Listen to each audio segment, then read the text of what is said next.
Before you push that cart 1 foot further into this Walmart, I need 5 minutes of your time. I ran the grocery side of a store just like this one for 11 years. I signed the markdown sheets. I built the end caps. I sat through the vendor meetings where they told us exactly how to get you to grab the thing with the fattest margin instead of the thing that's actually good for you. So today isn't just another haul video. Every item I hand you, I'm going to tell you why. And every trap I point out, I watched it fool real people for over a decade. Let's go fill this cart. We're starting in the oil aisle because honestly, this is the one section of a supercenter that genuinely earns its size. Grab the cold-pressed avocado oil first big bottle, and the label does the one thing I need it to do. It says naturally refined right on the front. That's neutral flavor, high smoke point, good monounsaturated fat, and it's priced low enough here that it rivals what you'd pay at a wholesale club. I used to reorder this weekly because it moved off the shelf that fast. While you're in this section, look past the eye-level stuff. The grass-fed beef tallow, the duck fat, even the algae oil if your store carries it. All of that sits on the bottom shelf, and that's not an accident. Vendors pay for eye-level placement. Bottom shelf is where the products that don't have a marketing budget end up, and half the time, that's exactly where the good stuff is hiding. Now, the one thing in this aisle I need you to put back down, any non-stick spray that doesn't say non-propellant on the can. I sat through a supplier presentation years ago where they told us straight up that most aerosol cooking sprays use a chemical propellant to force the oil out of the can. Under pressure, it's not just oil coming out of that nozzle. There's propellant riding along with it. Doesn't matter if the label says extra virgin or organic.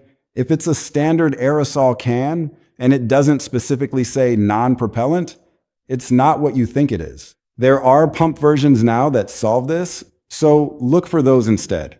Salt almost never expires, which means it's the easiest thing in the store to manipulate. Grab the plain kosher salt, not the canning and pickling version.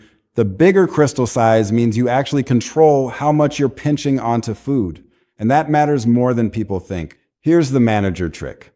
Because salt has basically no shelf life risk, a lot of stores will let a shelf run half empty for days before someone walks more stock out from the back, just to save labor. If you ever see a gap where your salt should be, don't assume they're out. Ask an associate. 9 times out of 10, there's a full case sitting 15 feet away in the back room that just hasn't been walked out yet. Moving into dairy, grab a real grass-fed butter brick here. Salted or unsalted, it doesn't matter. The price at a supercenter genuinely competes with what you'd pay at a specialty grocer. But do not, under any circumstances, grab the tub sitting right next to it that calls itself a butter blend or a spread. I need you to flip it over and actually read it, because I watched this exact confusion happen at my own register more times than I can count. That soft, spreadable texture doesn't come from butter. It comes from canola oil, which is a heavily refined seed oil, and refined oils like that don't behave well in your body. Even the ones bragging about avocado oil on the front will bury soybean oil, palm oil, and palm kernel oil further down the ingredient list. The front of the package is marketing, the back is the truth. And in this aisle, those two things almost never agree with each other. And don't cheap out on cream cheese either. The block style, not the whipped tub, melts and bakes into a completely different texture.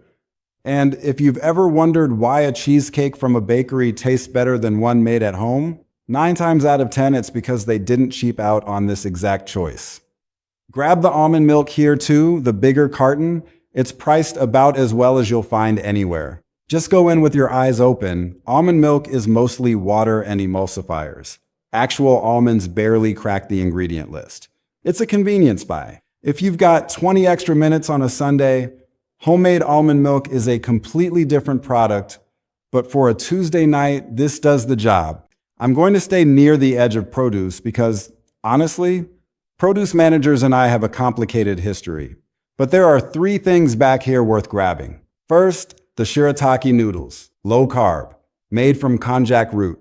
almost zero flavor of their own. So they take on whatever sauce you cook them in, and the price here beats every other grocery chain I've compared it to. Second, the avocados, especially anytime they dip under $1 each, which happens more at a supercenter than people expect because of how much volume they move. Third, and this is the one I actually feel strongly about, skip the pre-peeled, pre-chopped garlic completely. The United States buys more pre-chopped garlic than any other country on earth.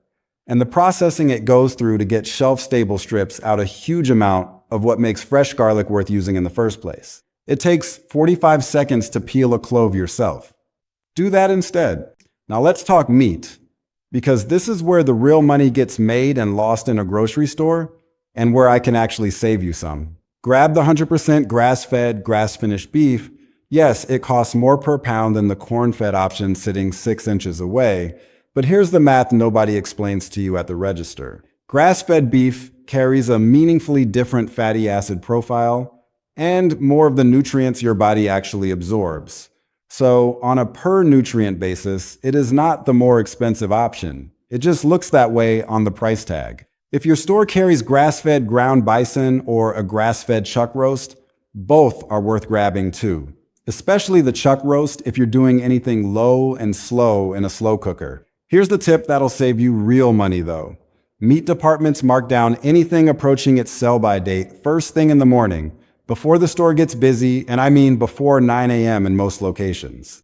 I was the guy with the sticker gun. If you can shop early, you will regularly find that same grass-fed beef discounted 30 to 50%, same quality, just a closer date. And if you're cooking or freezing it within a day or two, that date doesn't matter at all. What I want you to walk straight past is the chicken labeled organic or free range. Unless it also says no antibiotics ever, spelled out exactly like that. Antibiotic free on its own is a technicality legally. It can mean the bird simply wasn't given antibiotics in some recent window before slaughter, not that it never received any in its life. That label fooled more well-meaning shoppers in my store than any other single word on a package, and I watched people pay a premium for it, thinking they were getting something they weren't. Condiments are where brands count on you never turning the bottle around, so let's turn a few around together. If your store carries a sugar-free ketchup, grab it genuinely hard to find at a mainstream price point. And it's a small swap that adds up if your family goes through ketchup fast. While you're here, keep an eye out for coconut vinegar, which is a little sweeter and less sharp than apple cider vinegar, and still carries the probiotic culture if its raw and unfiltered look for the cloudy sediment at the bottom of the bottle. That's the good bacteria. If the bottle is perfectly clear, it's been filtered and pasteurized, and you're just buying flavored acid at that point. Skip most of the mayonnaise section though. The good avocado oil mayo brands mostly haven't made it onto supercenter shelves yet, and the healthier options that have made it in are frequently cut with soybean oil, which brings us back to that same heavily refined seed oil problem from the butter aisle. Read the ingredient list before the front label convinces you otherwise. Over in frozen, if your location stocks a cashew milk-based dairy-free ice cream, that is one of the best kept secrets in this entire store. Genuinely creamy, closer to gelato than to a typical dairy-free product, and priced noticeably below what you'd pay for the same thing at a specialty grocer. Grab the bars too, if they carry them. Snack aisle.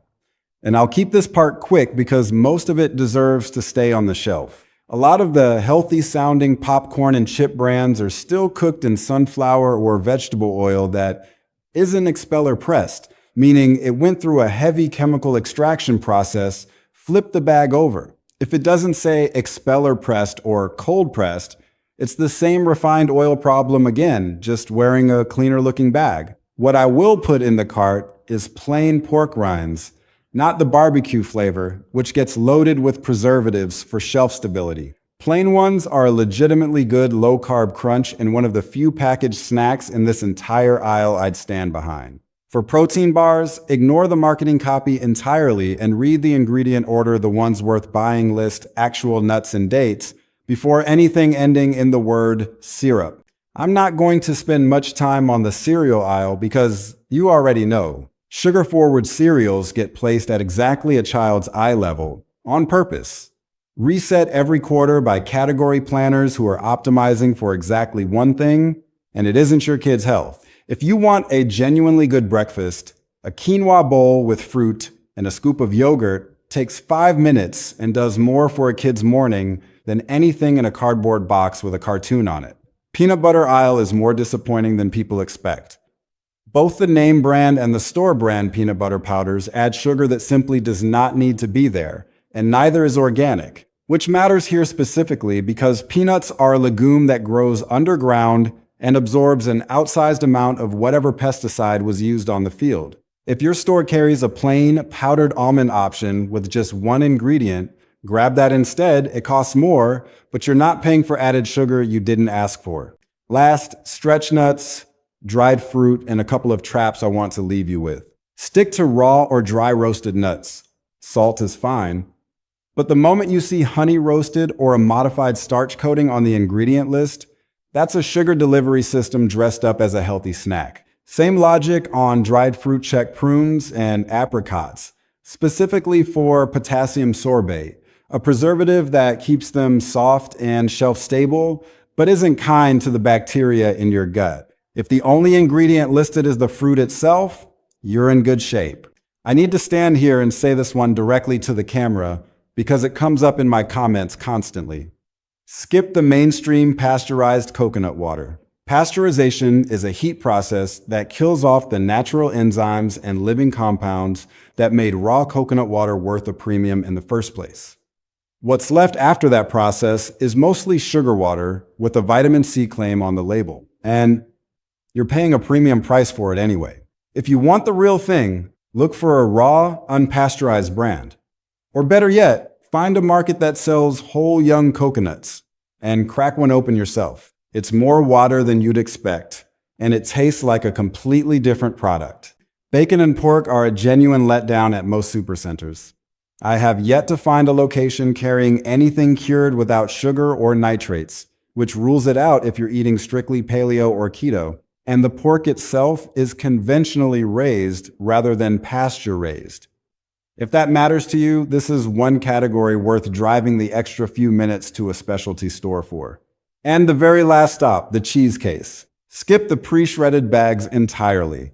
They're coated in an anti-caking starch so the shreds don't clump together in the bag. And that same coating is exactly what keeps pre-shredded cheese from melting smoothly on anything you cook. A block of real cheese costs a little more and takes an extra 2 minutes with a grater, but it melts cleaner and tastes noticeably better every single time. And honestly, that's true whether or not I ever worked in a store like this. That's the list. 10 things worth putting in your cart, and a stretch of traps I watched fool genuinely careful shoppers for over a decade. Not because they weren't paying attention, but because the store is built to make the wrong choice look like the right one. If this kind of breakdown is useful to you, tell me in the comments which store you want me to walk through next, because I've still got stories from behind the deli counter I haven't told anybody yet. Subscribe if you want the next one, and I'll see you in the next aisle.